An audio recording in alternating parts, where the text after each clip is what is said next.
Spider-Man, one of Marvel's iconic superheroes. Arguably one of the greatest superheroes of all time. He's definitely my number one for sure. Spider-Man was first created by Stan the Man Lee and Steve the Goat Ditko. Ever since he made his first appearance in the Amazing Fantasy back in 1963, Spider-Man has been a heavy hitter in the industry for Marvel. To this day, he has been, back to back with dubs. Not in the last decade for comic books because they keep, terrorizing and making his life miserable. But, that's besides the point. But he has had some good comic book runs, like the Ultimate Comic Book issue, stuff from Miles Morales, bringing in a new character, Miguel O'Hara 2099, even some of the Amazing Spider-Man series, especially with TV shows and movies. Movies like Tobey Maguire, Andrew Garfield, Tom Holland. Great hits like Spectacular Spider-Man, the 90s Spider-Man cartoon, the Ultimate Spider-Man TV series that was on Disney XD. And I can't say this, Marvel Spider-Man that came out in 2017 on Disney XD, that show was actually pretty good. I can't lie, I can't fake. You serious? But what Spider-Man has really truly shined throughout the years is gaming. Any known Spider-Man fan will know that Spider-Man has been a staple for gaming since the past decade, alright? I don't think there hasn't been a bad Spider-Man game. Or has it? But that's what we're here to decide right now, ladies and gents, because I have played every single Spider-Man game on this channel that's in my collection. So we're going to rate them from worst to best to see how far Spider-Man has come through all with gaming in the last decade or, 20 years or so. That's besides the point. Listen, if you guys enjoyed this, make sure you leave a like. Subscribe to the channel if you're new here. We'd appreciate that. It really helps us out. You want to see all the gameplay I did on Spider-Man, make sure you check it out for yourselves. It's in its own little playlist. Make sure you put it in the description below so you check it out for yourselves. Without further ado, let's get into this. Starting out with number 15. Okay, if y'all didn't think this was going to be at the bottom of the list, you are surely mistaken. Spider-Man the movie game that came out literally a month before the movie release, which is pretty weird. It's the same thing, well, kind of the same thing with Spider-Man 2, but we'll get to that. Now, I won't lie to y'all, back when I first got my hands on this game, I was pretty excited as a kid, I just got into Spider-Man. My dad got me this game alongside with Lego Star Wars, and I was pretty hyped, alright? It was great. I never got past the first couple missions when you was hunting down Uncle Ben's killer. But then when I did get past it, I got to, play as the full suit. Kid Sean was, ready to go, trying to be Spider-Man. But playing it as an adult, it wasn't it. Now, before I go any further, let me just talk about the pros a second about this game, because there are some pros about this game, and there are a lot of cons. Pro. Tobey Maguire. Alright, that's it. Time to talk trash about this game, alright? You're so insensitive. Alright, I'm just kidding. Alright. Pro, I actually like half of the game, alright? The first few missions, you get to, track down Uncle Ben's killer. You actually get to be, have the full-on suit, become Spider-Man, take Daily Bugle pictures for JJ. I think Shocker going through that whole ordeal with, in GCT. I think it's one of my favorite parts of the game. And, Vulture chasing him down. And honestly, anything after that, I think that's when the game just started going downhill. I think after that point in the game, I think the pacing was just a little weird. It was like little dead spots here and there, and the game just didn't really feel rewarding. I did play this before on our last channel, and I was just so PO'd because something was going on with the game capture, and I was just stuck on that one mission where we had to fight that big ass spider slayer at Oscorp, and that was just super duper annoying. I had to skip levels so I could just beat the game so I could end the stream real quick, and that was just stressful. But on our new channel, I actually did complete the game, in one setting, and it was alright. Never playing it again, I can tell you that. But, it's an alright game. It's just, it ain't it, alright? Oh, well, don't get me started on the web swinging. Boy look like he's not swinging off of nothing. You know what? He's swinging off Uncle Ben. That's what he's doing. I'm sorry to say this, but that's what he's doing, alright? But another good thing, though, is that, the combat was actually pretty fun. I can't lie, I can't fake. Be able to do all the different web abilities, with the web gloves, the web dome. Pretty good. I actually really like that part of the gameplay. But a great performance on Tobey Maguire, alright? I feel like they sold him in the movies because Tobey Maguire can really nail his lines as Spider-Man. I feel like they didn't really give him enough lines. Jokey lines as Spider-Man in movies, but, that's just me. Then the bad thing about it is that Xbox had an exclusive level to fight Kraven. That was the most dumbest thing that PlayStation could ever do. How can you not have Kraven as an exclusive level? And you give it to Xbox, doesn't make any sense, alright?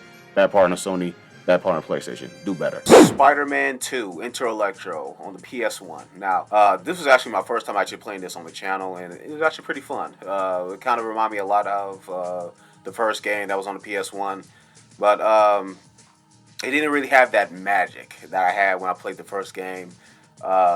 Sometimes it felt, the pacing of the game was a little weird. It was going too fast, but then it was going too slow. There were a lot of good characters in the game, but it wasn't as many iconic characters as it was in the last game. Like some of the levels weren't really straightforward when it came to like puzzles and fighting the bosses. With Hammerhead, I really didn't know what to do with Hammerhead. Sandman, that one was pretty annoying. Y'all should go check that out.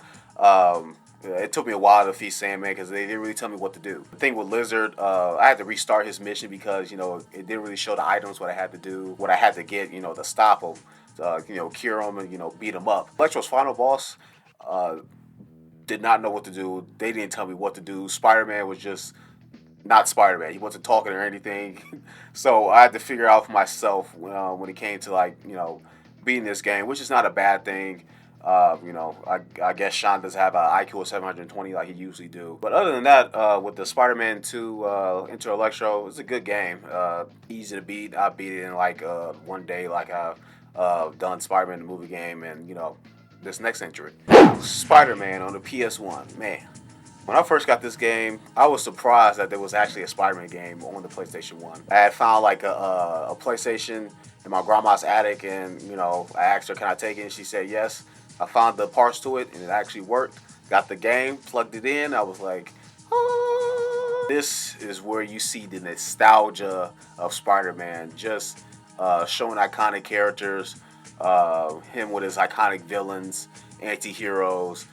It was like stripped from the comic books, all right, and they put it into a game format, and that's what we got. It was just amazing, pun intended. I would say this game was really fast paced, but it wasn't too bad with the pacing. Each level just felt really fun, and it made me want to play more of it as I played along as Spider-Man. It made me feel like Spider-Man. Web swinging was a little meh. Combat, it was cool. They had this whole little targeted system that they brought back into Spider movie game. And the movie game was actually a little bit better.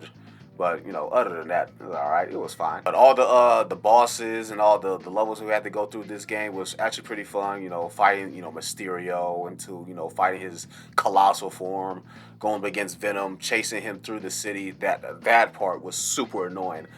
Man, when I first played that, I would spend hours on end chasing Venom when I first played it as a kid. But now I know where he's going. I know his next move before he even knows it. That's crazy. It's crazy how much we played games as a kid and we had so much trouble on them, and now as adults we can just beat it like that. I'm pretty sure all fans can't forget the chase that we had to do at the end of the game with Carnage and Oct fused together. That monstrous beast.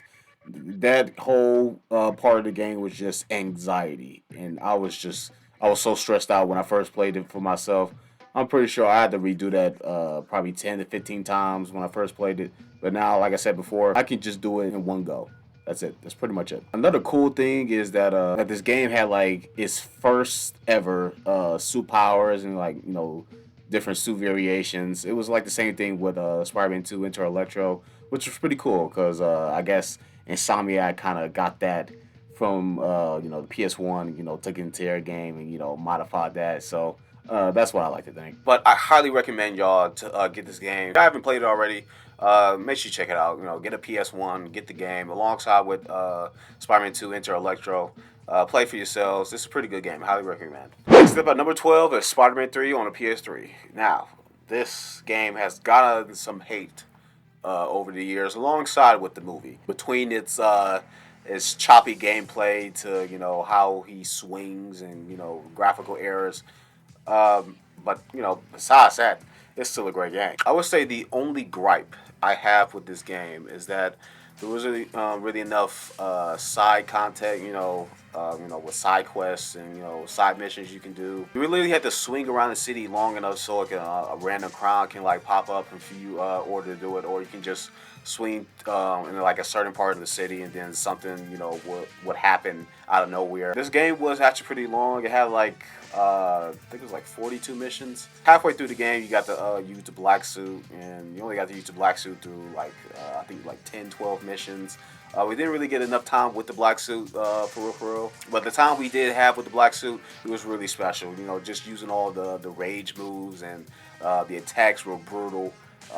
Basically, the black suit was like a cheat code, and I abused it very well. And it was cool that in the PS3 version that you got to actually play through the story again with wearing the black suit, and it just made breezing through the game even better. Now with the movie game, there was some stuff that was changed from the movie. We had Kingpin, we had different gang members in the city that we had to face off and take down. They had Scorpion, Rhino, and then the two main villains that we had in the movie. We had Venom and Sandman. I feel like Venom in this game was a little bit more beefier than he was in the actual movie, but people still want a colossal Venom like we had in the comics.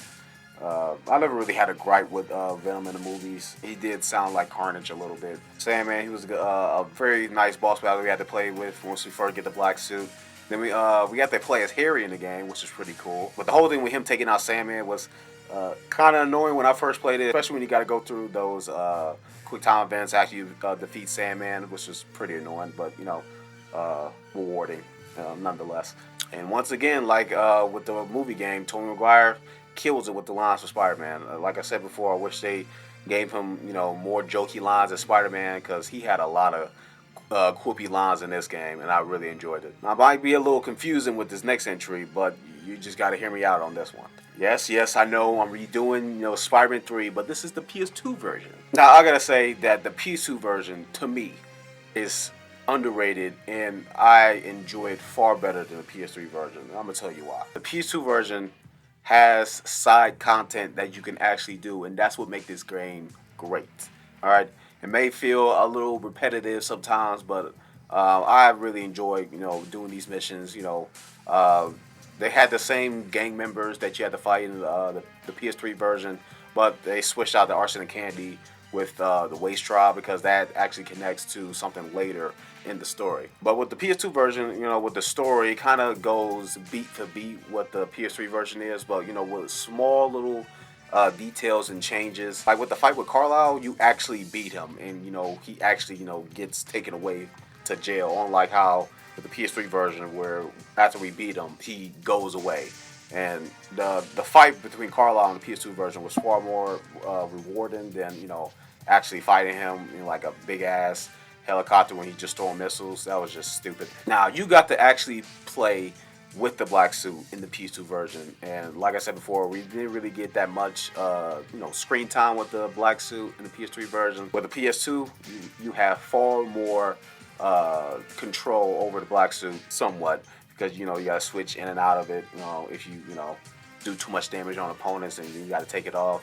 But it only lasts about like 45 seconds. So after that, you're golden. But eventually, you can collect like some emblems throughout the city, and then you get to actually full on wear the black suit whenever you want. So that's actually pretty cool. So if you haven't had a chance, I highly recommend y'all play the PS2 version of Spider-Man 3. It's great. You will not regret it. Fun adventure. All right, top 10, baby. Started with The Amazing Spider-Man 2. Now, this game is very, very controversial because it aligns somewhat with how the movie went out. I'm going to be completely honest with you. I already like The Amazing Spider-Man 2, the movie. The game, now when the game was first announced, I was hyped.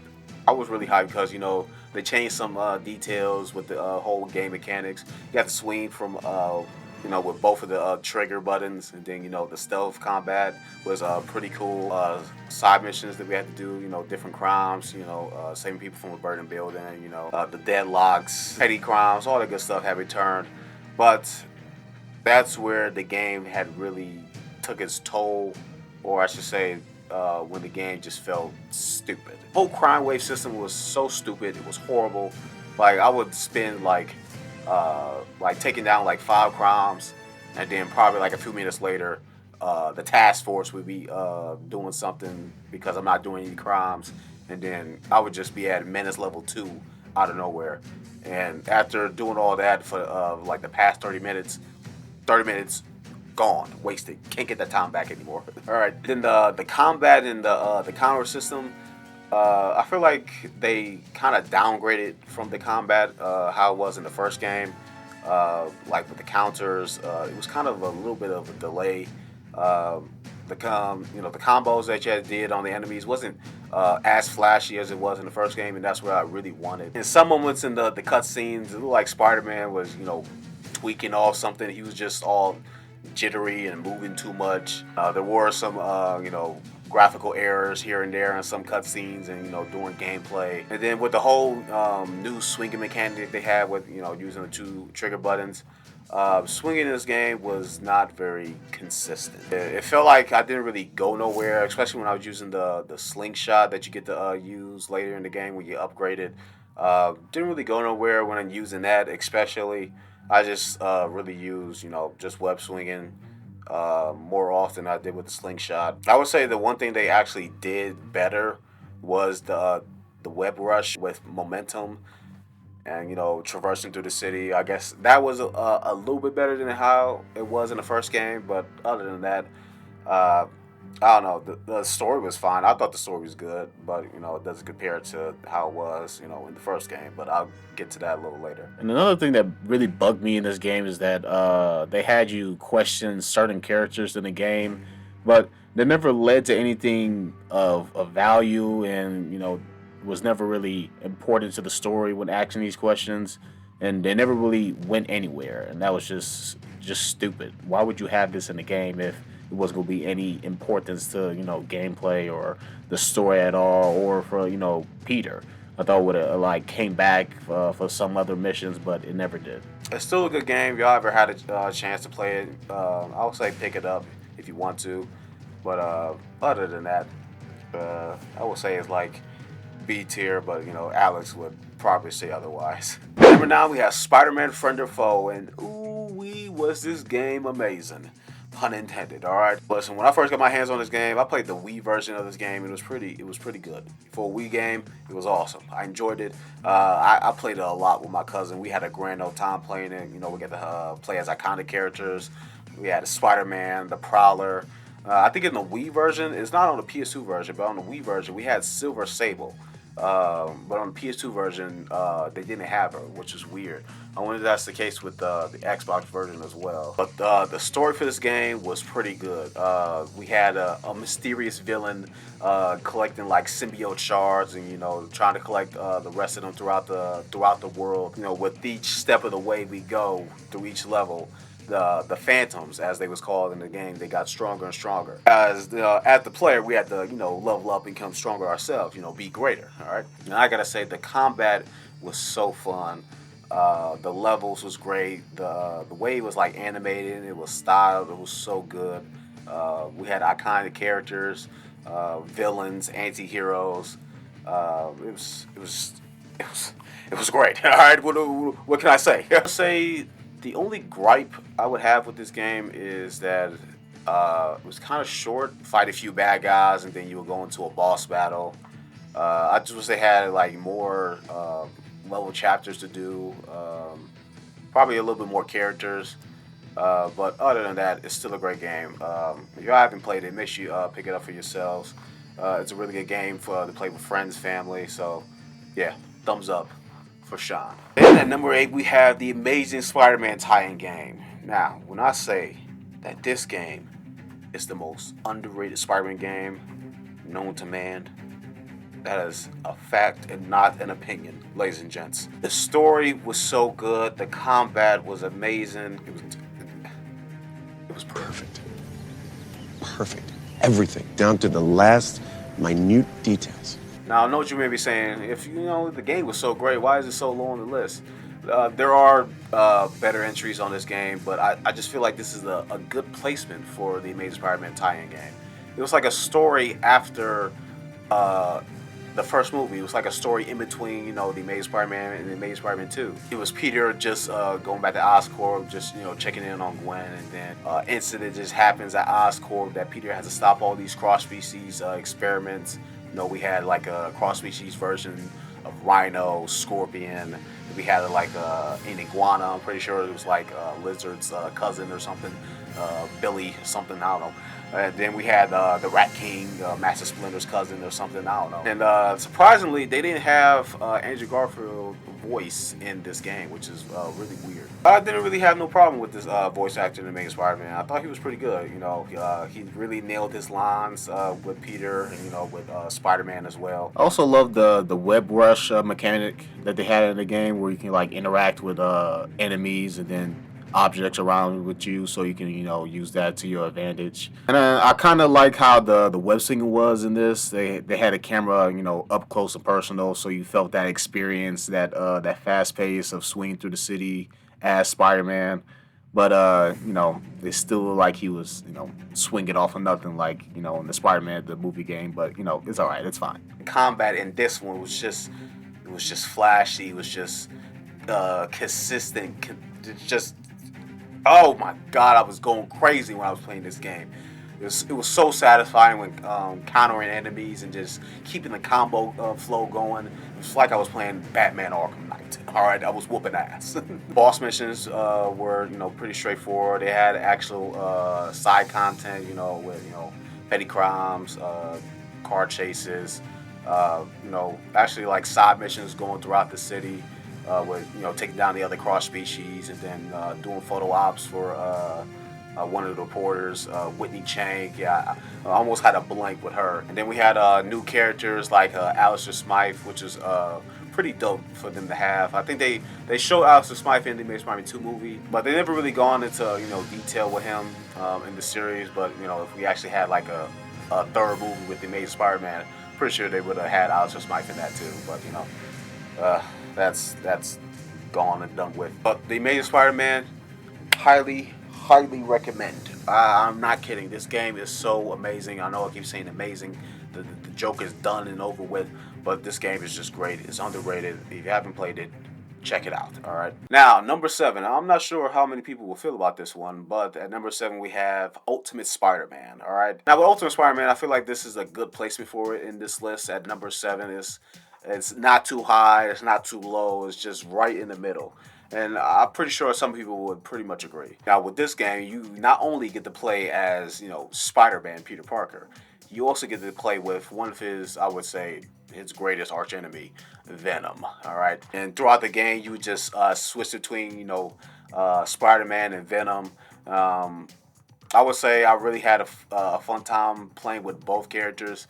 I would say my favorite thing about with Venom is that, you know, we got to beat the hell out of Wolverine. That was just pretty fun in that bar scene. But I feel like in most of the other Venom missions, we had to really like chase some enemies, like how with the Beetle, and then, you know, with Electro. It's kind of like redoing what, you know, Spider-Man was doing in some of his missions. But, you know, other than that, it was still a great game. Now with Spider-Man, the person who was voicing him, he did so great. I feel like that's like the voice Peter Parker would have when like reading the comic books, and that's what I felt when I was playing this game. And speaking about comic book strips, they basically tore the stuff from the comics into this game. It was just so amazing, the style of it all.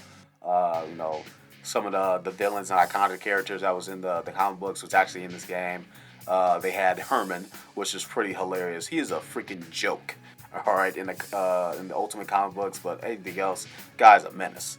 We had Silver Sable, we had Nick Fury, the good version. We had Electro, we had Robotic Rhino. That mission was very annoying when I first played it. Then we had a monstrous Green Goblin, or just the Goblin. That was a boss mission that was just stupid for no reason. I remember when the first time I played that, it took me probably like a good few tries to beat Norman, but it was alright, it was fine. But hey, I told Norman, I'm leaving here with something. I'm leaving here with something. Then we actually had Carnage in this game, which was out of nowhere. I didn't think Carnage was going to be in this game, but I guess since we had Venom, we had to have Carnage as well. And then it was cool once Eddie had bonded with Peter, he actually got full control of the suit, which was pretty cool. And then, you know, after you beat the game, there was like a little arcade mode that you had with Venom. It was basically kind of like how Hulk, Incredible Hulk, Cosmic Destruction was alongside with GTA. And they, you know, put it into, you know, Ultimate Spider-Man. It was just great. A whole bunch of mayhem and destruction he was doing, racking up points. It was pretty dope. And then Spider-Man had his own little side content once you beat the game. You know, completed races, getting collectibles. If you got enough, you would get, you know, different suits you get to play throughout the game. And then after you do everything in the game, you get the black suit, which is pretty dumb because after that you pretty much won't be doing anything. But Ultimate Spider-Man is such an ultimate game. See, look, says something else. If you haven't had a chance, I would say play it for yourselves. And I think this is a great placement at number 7. At number 6, we have Spider-Man Shattered Dimensions. Now, I'm pretty sure people are going to be mad that this game is not in the top 5, but there is a greater game that's, you know, above this one. But, you know, let's talk about this one real quick. When this was first announced back in 2009, I was hype. They first showed off just a small trailer with showing off. They made Spider-Man, then we had a different Spider-Man, which I didn't know nothing about, which was crazy. I thought there was only one Spider-Man, but no, there was 2. They had Spider-Man New War, and then they just showed those 2 characters off, and then I think probably a couple weeks later, they showed off Spider-Man 2099, another Spider-Man I didn't know about. And then at the end, they showed the black-suited Ultimate Comic Book version of Spider-Man, which I didn't know about. I like how they try to keep it a secret with the marketing for Spider-Man Shattered Dimensions. It was pretty cool. I actually really like that, how they was trying to do it. When I first got my hands on this game, I had the Wii version. I know, I'm a broke boy. Listen, hard times out here. But nonetheless, I still had a great time playing this game. Eventually, I did get to play it on the PS3 version, and I gotta say, great experience. But Wii version was still a good experience as well too. I really love each design of, you know, each Spider-Man and their levels. They had their own little versions of the, you know, iconic Rogues Gallery. I think my favorite was playing as Black Suit Ultimate Spider-Man throughout his levels. I think he had the best villains to go up against. Because he had Deadpool, Electro, and Carnage. So Carnage was really personal for him because after what Carnage did to Gwen, he took that to heart. All right. And I like how each Spider-Man had different traits for their own specific level. Spider-Man in the Wars level was just based on stealth and, you know, occasional boxing, throwing hands. Ultimate Spider-Man was basically building up your rage meter so you can just throw down with the full capabilities of the symbiote. 2099, fast-paced, fast attacks, and then the Amazing Spider-Man was just somewhat of a balance. All right. And I also love the Web of Destiny and doing challenges through different levels, and then upgrading a character. And then the combat was pretty smooth. It was pretty good. Nice combos. Very flashy, I would say. It wasn't too basic, but, you know, it got the job done for a nice, somewhat beat 'em up type game. And then not knowing that the whole big bag of the story was actually Mysterio. And then the final boss was all 4 Spider-Man coming together to defeat him, which was pretty dope. I think this game was like every Spider-Man's wet dream, to have all 4 Spider-Man come together and then play as them. And trust and believe, they did make some sales because this game was just marvelous. All right, top 5, baby. Hope you guys been enjoying this so far. If you made it all this way, I really do appreciate it. Make sure you subscribe to the channel if you're new here. We'd appreciate that. It really helps us out. But without further ado, let's get into the top 5. That's right, Edge of Time. Yes, sir. Let me tell y'all something. Edge of Time, far better than Shattered Dimensions. That's a fact, not an opinion.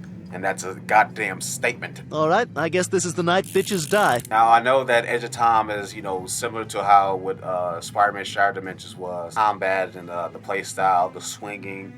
And, you know, we got, you know, downgraded to, you know, instead of 4, we had 2 Spider-Man. I think Beanox knew in their heart that they had to make a sequel tied in with Shattered Dimensions, because it is tie-in with Shattered Dimensions, because once, you know, Peter talks with 2099, he says this line. Peter Parker. Who's that? Who's talking? Miguel O'Hara, the Spider-Man from 2099. Are the other me's in my head too? No, It's just me and you, old timer. That was actually pretty cool that Beanox actually connected those two games together. Why I think that Edge of Time is better than Shattered Dimensions is just the story. I know what y'all may be thinking, Sean, so you think Edge of Time has a better storyline than what we got from Shattered Dimensions? You bet your sweet bippy I did. With Edge of Time, you had two Spider-Men that was going butted heads with each other, just trading notes with, you know, what's ethical, what it means to be a hero, what it means to be Spider-Man. Because we had, you know, Peter Parker, just somebody who's just, you know, trying to make a living and is trying to make a name for himself as a hero.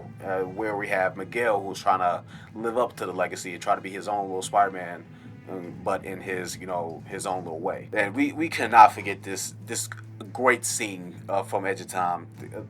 Can we roll the footage? What's wrong? It's Mary Jane. She dies. Tonight. Right there at Alchemax. How do you know?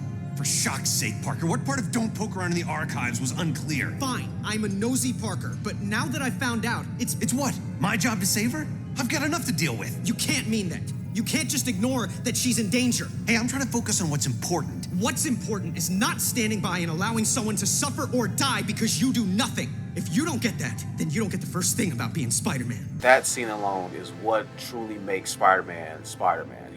He's such a relatable character that you just love him. You just feel for him. And Spider-Man was just such a big part of my life that after seeing that scene and playing through this game, it just made me more of a Spider-Man fan than I ever was. Gale, he was not trying to do anything in this game. I can tell you that. I mean, he was taking notes. All right, you seen what he was like across the Spider-Verse. He did not give a F. Then also in this game that we had Anti-Venom. This was actually my first experience with Anti-Venom, and I was like, man, this dude is a freaking monster. Like, he is truly different from what we got from, you know, with Venom before. And it's crazy that when he gets in contact with Spider-Man, he takes away his powers, which is pretty crazy, and that's not good.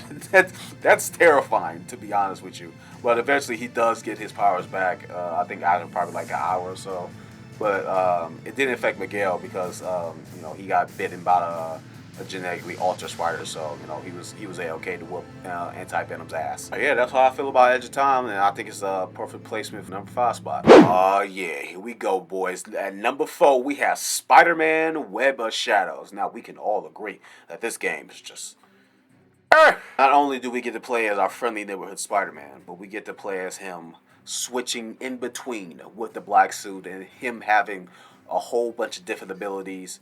And I gotta say, when I said that Shattered Dimensions was every Spider-Man fan's wet dream, this game also takes the wet dream up to 11. We had a great story, iconic characters, a whole lot of shenanigans was going on throughout the city.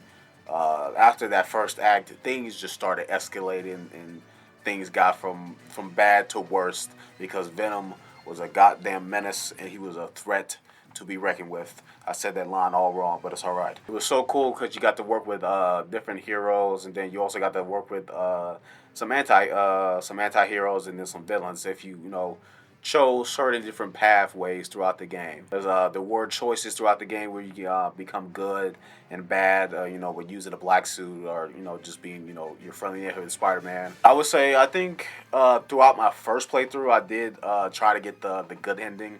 But there is actually 2 alternate good endings. There's one where you have Mary Jane, and then the good ending when you don't have Mary Jane. And then with the black suit, there's one where you have Black Cat, and then one where you don't have Black Cat. But with both of the endings for the bad ending, Wolverine will be on your ass because you did him wrong, you did him dirty. If you actually chose the dark side when you after you fought him when he was venomized, which was actually pretty scary. I'm not gonna lie to you. Venom with Wolverine, that's not a good combo, ladies and gents. I can tell you that. But the web swinging in this game was so fast paced. It was so good. Traversing through the city was awesome. And then the combat, even with the red suit, the combat was pretty flashy, pretty good. And then, you know, with the wall combat, it was awesome. It was dope. The first time they actually done wall combat in this game was pretty dope, and they did it very well. Then with the black suit, oh, he was monstrous. He was just doing things that I never thought he would. I would say wearing the black suit in this game was just was way better.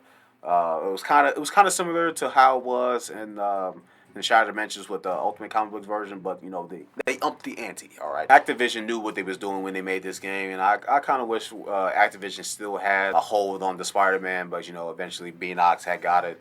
Beanox did all right, you know, with layer entries, with you know Shattered Dimensions at the time.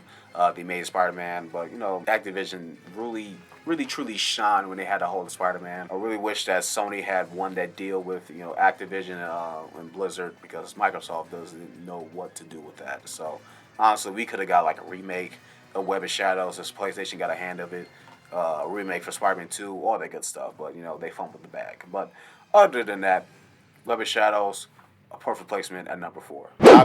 Top three, ladies and gents. At number 3, we have Spider-Man Miles Morales. All right, with this game, Insomniac truly shined. All right, it was nice to see that Miles has his own game. You know, after he was first introduced in the comics. I believe back in 2011, Miles was first introduced to every Spider-Man fan, and we was just waiting for him to get some recognition throughout the community. You know, we did eventually get into the Spider-Verse, and then you know Across the Spider-Verse, and then he was shown in some of the TV series, and then he finally got a game, and he was made by none other than Insomniac Games, and they did him justice. After you know he got bitten by the spider in the 2018 game for Marvel Spider-Man, we knew that Miles was eventually going to have a game. Then you know, I think a year later we got announced that Miles Morales was gonna get his own game for the PS5 on launch once the new PS5 console was coming out, and that was good on Insomniac and PlayStation's part. When we played with Miles Morales, it didn't feel like how it was when I played the 2018 game with Spider-Man. It was just a new game, even though it was kind of short. I think 15 hours or 12, I'm not sure. I think it was 15 hours. The time we got with Miles Morales, it was so good. I really took my time playing this game. Doing all the collectibles, the challenges, the enemy bases. It was so good. I would say what really made the game new to me was the combat and definitely the web swinging. Doing the air tricks and then, you know, coming out of the air tricks into the web swinging animation was so good and so fluent. It just felt new to me. And then with the combat with Miles, with his Venom Blast and, you know, all his different variations of it. It just made combat even more fluent and, you know, making that combo meter just rank up. Speaking of moves, his finishers. Oh my gosh, that's a young buck if he had Spider-Man powers, all right? He was just flashy all over the place. Didn't really know what he was doing, but you know, Miles was just, you know, trying to get a hold of his spider powers, because I think it's like a few months after the Sable DLC, so Miles is still trying to get a hang of Spider-Man, but I'm pretty sure once we get into Marvel Spider-Man 2, he'll be probably a little bit more experienced, so I can't wait for that. Miles Morales is a good placement for number 3. I'm pretty sure you guys know why, because there are other 2 entries you haven't known already that, you know, or just even better. But awesome game by Insomniac. I can't wait to see more of them when Marvel Spider-Man 2 comes out. So, okay. We have Spider-Man 2 at number 2. Now, I think this is a great placement for Spider-Man 2. The game still holds up until this day, all right? It aged like fine wine. This game came out a day before the movie had released, which is so crazy to me. It was totally different, as most of the movie tie-in games was from, you know, later Spider-Man movies. They actually did great with this game. And it's crazy how they did such a wonderful job with Spider-Man 2, and they did such a great job with the video game tie-in. That's crazy. That you don't see that every day. All right, have a good movie alongside with a good game. That's crazy. You don't see that. No one's ever done this. Now, Spider-Man 2, it was able to web zip, so other Spider-Man games could web swing. All right, and what I mean by that is just every game that has come after this was built upon what the developers did for Spider-Man 2. Coming down from what the web swinging was, to the web zipping, the combat, to some of the petty crimes throughout the city that you had to do. You know, iconic characters, the writing, just everything about this game. Every other Spider-Man game has built upon it, and they took that formula and they added to it with every single Spider-Man game. Some were great, some were bad, some were worse, but eventually they found the sauce, and you know, they gave it to the boss, and you know, the boss just, I don't know where I'm going with this. Listen, it was such an amazing game. It was great. It was ultimate. It was spectacular. What can I say about this game that no one else has? We had such great characters, you know, Tobey Maguire, Kristen Dunst. We had Alfred Molina as, you know, Doc Ock returning into this game. And, you know, we didn't have James Franco, which is really weird. But nonetheless, it was such an amazing game. They brought back iconic characters that was from the last game. They brought some new people in, like Black Cat, which was pretty good on their part because she was thick. All right. Then they had Shocker returning to this game. This guy was a freaking menace. It was somewhat of a joke, but hey, nonetheless, he was a good character to fight. We had the boat missions. I didn't like the boat missions. I'll just put up a clip so you can see my frustration. Oh my gosh, I hate this one. Why I gotta do this? This is a job for some kind of swimming superhero. Right, this is for none are around, I guess. I'm doing this. I don't care. I'm glad this is right here. Because I ain't doing that. They gonna have to die. They seen Titanic. They should have never got on that boat. Listen, chat. They should have never got on that boat. It's close. There's only 2 people. Okay, I can do this. Need a hand? I can do The boat it. seems to be sinking.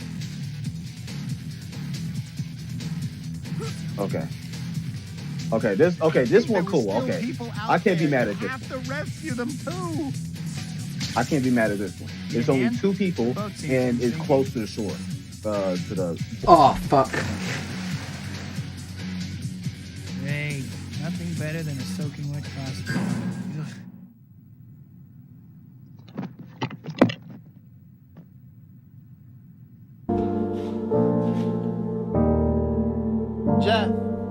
Jeff, don't laugh. Jeff, don't.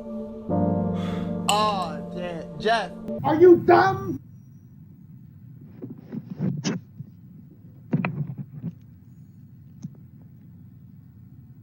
Sony, why is this mission even in the game? I lost my balloon. No one does nothing to swing from. You put that trash ass side mission right there for no goddamn apparent reason. I ain't Aquaman. I ain't Aqualad. I ain't SpongeBob. I am an arachnid.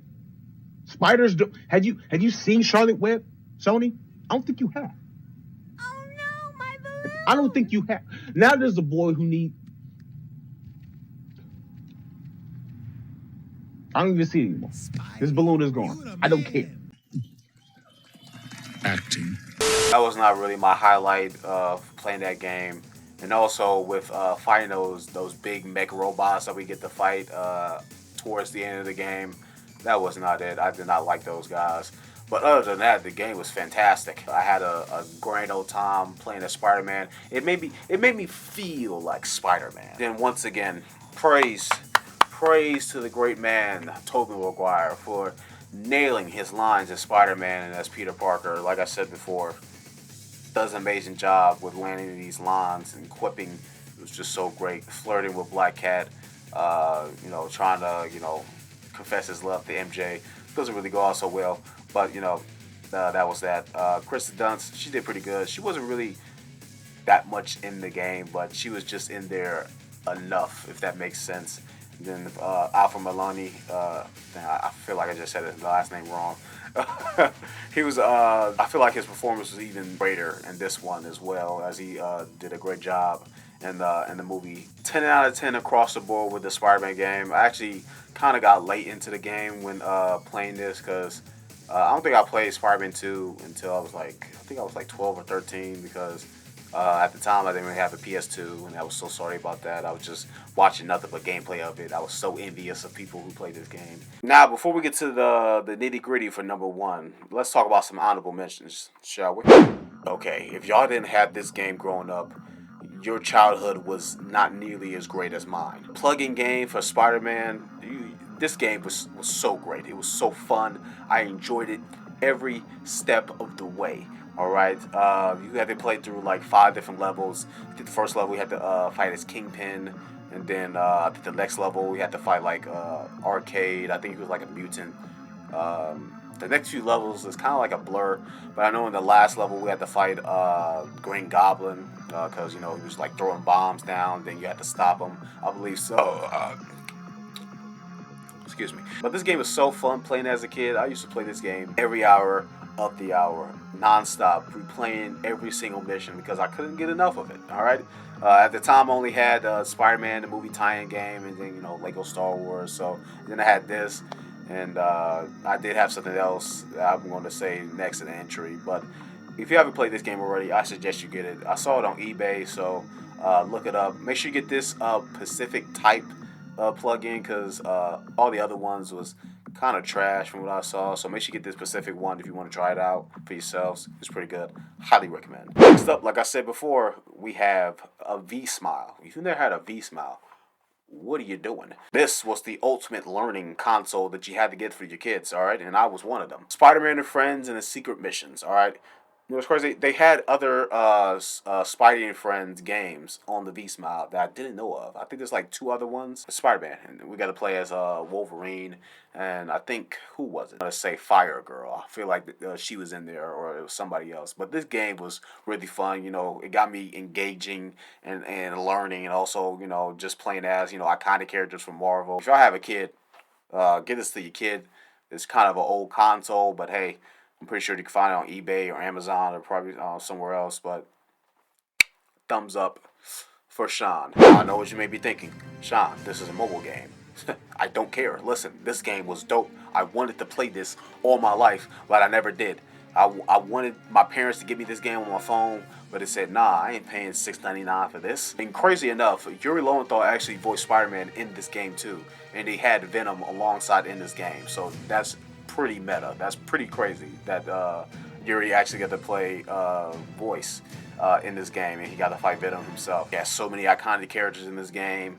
It was just so good. I wanted to play it, and I never did. I never got the chance. It's not on the App Store anymore, and I'm royally pissed about that. If I ever had a chance to play this game, let me know down in the comments because I'm so envious. I'm so sorry.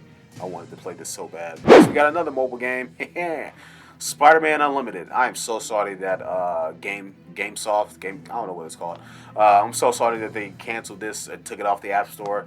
This game was so dope. You got to play as, a different variety of spider people. The whole story was, dimensions was crossing over, and you had to collect isotopes to stop them. And it was so good. It was kind of like Temple Run, Subway Surfers alongside with it. It was just so good. But Marvel and Spider-Man related. So come on, we all knew we had to play it. And I'm pretty sure the people who played it can agree with me that they should have kept this game up because it was so awesome. Now, one last honorable mention that would have been number 1. If y'all didn't think we was talking about Marvel Spider-Man 2 in this video, you are surely mistaken. Back when this game was announced back in 2021, we had a feeling that Insomniac was cooking. They was cooking in the kitchen, and they had to get something to us. Finally, Marvel Spider-Man 2 and what it will entail, alright? We finally had the 2 Spider-Men back together, and then what it seemed like Craven's people that they was taking on, and then at the end they showed us a monstrous villain that we know as Venom. Then after that, complete silence. We haven't had nothing from Insomniac until then. We finally got some new information. We finally got some gameplay of it, and after that they just kept spamming new information, new gameplay details, and new everything about this game. This game is just, how do I say it? It's just, I'm so hyped for this game. I can't wait to play it. At the time of this recording, we only have 2 days at the time of this recording until we get our hands on this game, and I'm so excited. It's the most anticipated game for me, for myself. I'm pretty sure every other Spider-Man fan. We've been hyped for this game since 2018. Hell, since 2016, alright? If you want to be honest with me. Alright, we knew Insomniac was doing something when we got our hands on with Marvel Spider-Man, and then after we beat it, then with Miles Morales, the DLCs for Marvel Spider-Man, we just knew Insomniac was just making gold at this point. And I can't wait to continue the story from Marvel Spider-Man 2 because it's aiming up to be a great contender for Game of the Year, and I hope it definitely does win Game of the Year. I really do. And just hearing all of the reviews and seeing somewhat of little gameplay here and there, I'm not trying to really spoil myself for the Marvel Spider-Man 2, but it's just, from what I've seen and what I've heard about this game, people are just praising about it. saying that if your expectations are high, guess what? They're going to exceed them. And just hearing that is great because Insomniac really has much confidence in this game because they've gave people early access to this game a couple weeks ago. And as you can see, this game has been doing nonstop, giving people in a chokehold of what's to come. So I'm really excited about playing this game, and I gotta say this is a top contender for Game of the Year and a very high honorable mention for this video. So now, if y'all didn't know what was number one, come on, you must be living under a rock. Man, what can I say about this game that people have already said about this? This game was first announced back in 2016 at E3, back when E3 was, actually good. We had a feeling that, Marvel had to bring out a new Spider-Man game because it's been 2 years since we had a good Spider-Man game. We just knew something had to be coming, and then, lucky enough, Insomniac comes out of nowhere with this project they was making, Marvel Spider-Man. After their announcement, we only got a few details about the game, and then a year later at the next E3, we actually got gameplay and even greater details about the game. And after that, I was just so hyped for this game. And then leading up to this game, I couldn't wait. I couldn't wait anymore. I had to get my hands on this game. Come September 7th, I was ready, ladies and gents. I needed the game. I was like, give me what I want. All right. And I gotta say, I cannot relive the experience and just relive the moment that I got when I first got my hands on that game. Once I first booted it up and saw that main title screen, I was just sitting there, just this is greatness. Just hearing the music and then just Spider-Man just perched up atop of an antenna or wherever he was. I'm pretty sure that was the Empire State Building. I was just in shock and awe when I first saw that. I couldn't wait. I had to jump start to this game. And when Insomniac had cooked up in their kitchen, they made such an immersive game, great storytelling, great characters, iconic villains, just all around, just spectacular. We had Yuri Lowenthal, the GOAT, famously known for, Sasuke, Ben 10. I would say this is Yuri's most iconic characters, one of Yuri's iconic characters, and this is really his own Spider-Man. It feels like his own Spider-Man. I don't know if it's just me, but sometimes I feel like Peter Parker and Spider-Man are like different characters to me. I know that's kind of dumb because they're the same person, but to me, when I see Spider-Man, I see him different from how he was as Peter Parker. Peter Parker is just the shy, timid kid, but he won't back down from a fight. And then we have Spider-Man, the quippy guy who never gives up and always trying to be a hero. So I really love how Insomniac had that whole duology with both of the characters, and how their worlds were actually colliding because the whole thing with Martin Lee and Feast, and then Dr. Octavius, but him coming Dr. Octopus. It was just the whole immersion of the story was so great, and it balanced it out very well. And then we had iconic characters, like I said before. We had Miles coming in with some of his missions that we had in this game. MJ, many people didn't really like her missions, but MJ's missions was bearable. It wasn't bad, but from what I've seen from Marvel Spider-Man 2, it looks like they kind of stepped it up. So I guess we have to wait and see until then. The combat of this game was just so great. It was new. It was inventive. It was just... Don't even get me started with the traversal through the city, the web slinging, the turning corners, the web zipping, web zipping off the building. It was just so great. And Insomniac knew what they was doing. Like I said, they was cooking in the kitchen. They gave us a goddamn souffle. In different ways how to upgrade Spider-Man with 3 different skill trees. Then there was some challenges they had to do with the benchmarks. I actually did complete all the benchmarks for Marvel Spider-Man. And then we gotta say, with all the suits that they have for this game, iconic suits across the board, ladies and gents. I think at the start, when the game first launched, I think it was about like 30 some suits, and then we ended off with like 47 come close to when Miles Morales was on his way. One of the suit powers that they had for this game was pretty dope. I would say I only used about probably 3 or 4 suit powers, but the rest of them was kind of meh. Then they had like soup mods for this game that help you better out throughout the playthrough of the story. Side content that they had was so great. It made the story even more immersive. Collecting pigeons for Howard, which many people didn't really like. Some side missions where we had to take down Tombstone, and then Screwball, which they eventually brought back in the DLCs. Then speaking of DLCs, the DLCs for this game was pretty dope. I'm actually pretty excited to see what they go do for Marvel Spider-Man 2. I keep theorizing this. I really think Carnage is going to be a DLC for Marvel Spider-Man 2. I guess we just have to wait and see. But once I see Cletus Cassidy in Marvel Spider-Man 2, I know something. I gotta say, having Martin Lee as somewhat of the main villain for the story was pretty good, because we never really got a story with Mr. Negative. There has been some stuff with him in the comics, but he didn't really get enough shine. All right, I think that's the best way to say it. But then eventually we had the Sinister Six. We had Doc Ock. Man, Otto was just crazy, and the voice actor, he is the same voice actor that voiced Rigby in regular show, and he did a fantastic job in this. Throughout this game, there were twists and turns, and the one thing that tugged at our hearts was at the end with Aunt May, which was very unexpected. I really thought Peter was going to come through and save Aunt May, have somewhat of a good ending, but nah. I mean, sheesh, like, that man has lost pretty much his family at this point. But, he still has MJ. He has Miles, because, Miles is a new Spider Bro for him to help him out throughout the city. And I can't wait to see how his story unfolds in Marvel Spider-Man 2. And also, we can't forget Stan the Man Lee. He had to make a cameo in this one game. He had to. It was a must. He actually has a statue in Miles Morales that I forgot to mention back in Miles' entry.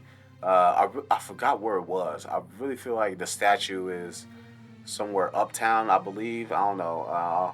Let me know down in the comments if that's true or not. But there you have it, ladies and gents. That was my video game ranking for all the Spider-Man games I played on the channel. Like I said before, make sure you check out all the Spider-Man games I played on the channel. Make sure you put in a link in the description below. Spider-Man has been a near and dear character to me throughout my life, and he was a really big part of my childhood, and he made me who I am today. The quirky, outgoing, quipping. Everything about Spider-Man is really how I am, because, like I said before, Spider-Man is such a relatable character. Even though I don't have spider powers, it's just, I feel like I can, make a difference, be greater. I can become greater and just, stay being myself. That's pretty much what Stan Lee was going for when he made this character. It was just out of nowhere project that he wanted to bring out to Marvel, and they thought it was silly and stupid. But look at it now. Spider-Man is such an iconic character, one of Marvel's heavy hitters that every of all age can just really enjoy. It doesn't matter what he does in the comics or what they do for the TV shows and movies. Spider-Man will forever be one of just Marvel's greatest superheroes of all time, and that is a fact. But until, ladies and gents, I hope you keep your hype levels high when Marvel Spider-Man 2 comes out. And until then, I will see y'all in the next one. Alright? Always be yourself. Like, never change for no change, and never change yourself 100%. Change those bad things that you done did, or change those bad ways that you have, but never change yourself 100%. You need to be you to the day you die.